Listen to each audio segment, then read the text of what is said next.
Welcome to Sunday's edition of the Floating Head Chronicles, and shout outs to KK Court and Dr. Gem for this gem. This is Megan Dauphin, who in 2020 was responsible for leaving her 7-week-old baby in a hot vehicle for 4 hours, and the baby did not make it. Rest in peace to beautiful McKinley, 7 weeks old. Such a little baby, wasn't even here long enough. Already crazy into her life.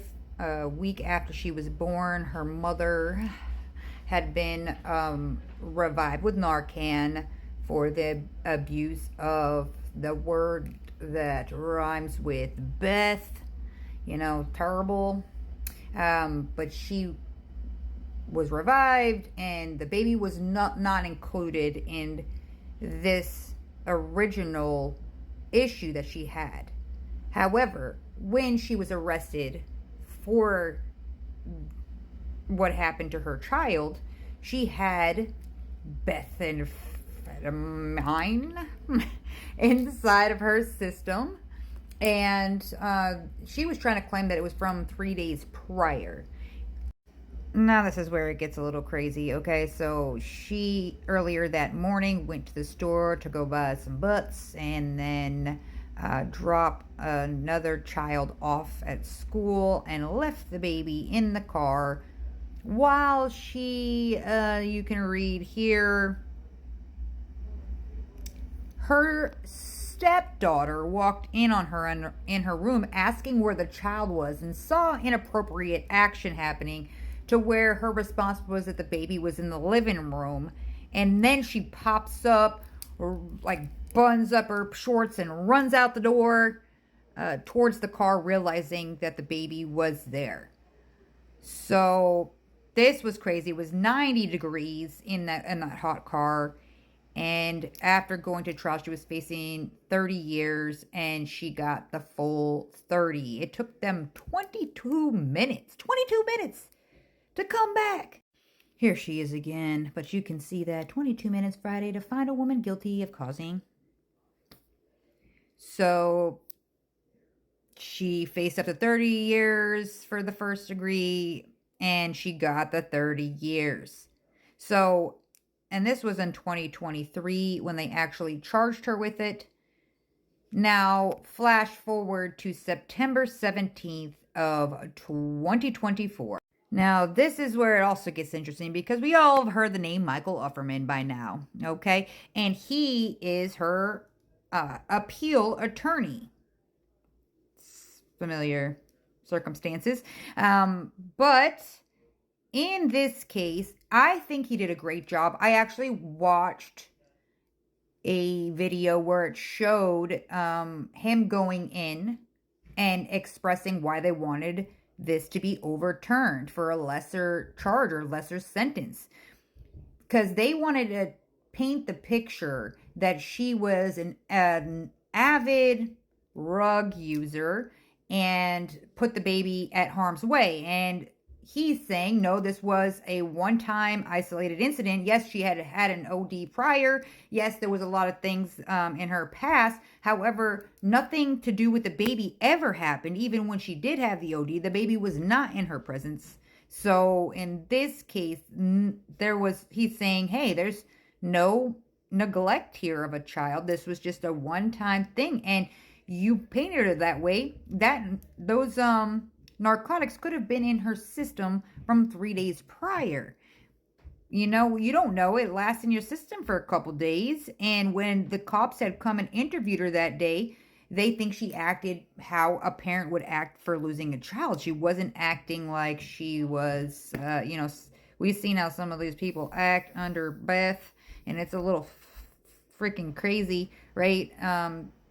So anyways, he shoot his shot, and he failed.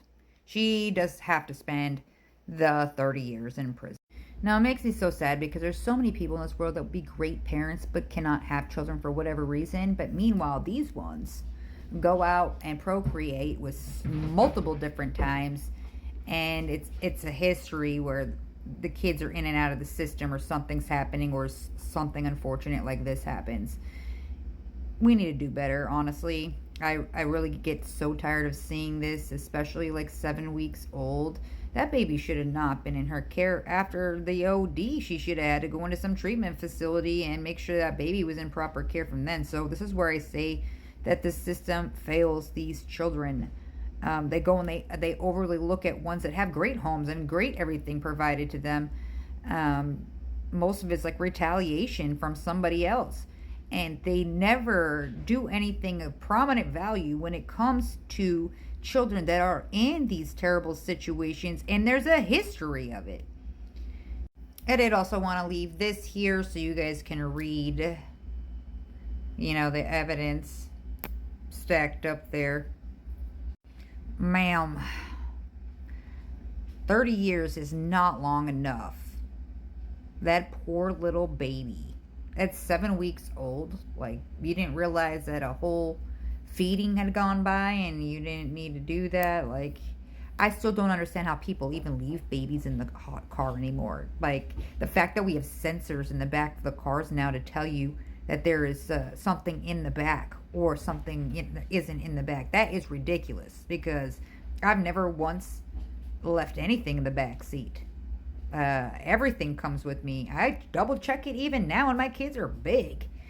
It's baffling to me that you would just, how do you conveniently or always like, oh, accidentally left my child. I just don't, I try not to judge, but this one's judge worthy, okay? Because that child should never, especially at 7 weeks old, be out of your sight. You should always have that baby with you like an accessory. I bet your phone was by you, right?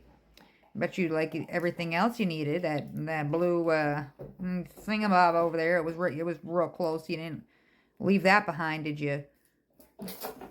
I'm just going on a rant here because this shit really grinds my gears. Now, in the U.S., we need to do more to focus on mental health, especially when it comes to anything with moms, recovering anything. Like, the fact that you need insurance and you need money in order to get the help that you need is ridiculous to me. In the US, we should be doing more. If somebody is pleading for help, we don't turn them away because they don't have insurance. We figure out how to help them so things like this doesn't happen. If we figured out better ways to reform people and get them off of narcotics and monitor this, like, I don't know, I feel like we should be doing more. Like, you are an avid drug user, we are going to automatically give you some birth control so that way you good and nobody has to worry about it, and these children don't have to suffer at the hands. I don't know what we got to do. I know people are going to say that that's not right. However, I feel so strongly on the fact that it seems to be the same types of situation with just different kinds of chaos thrown in.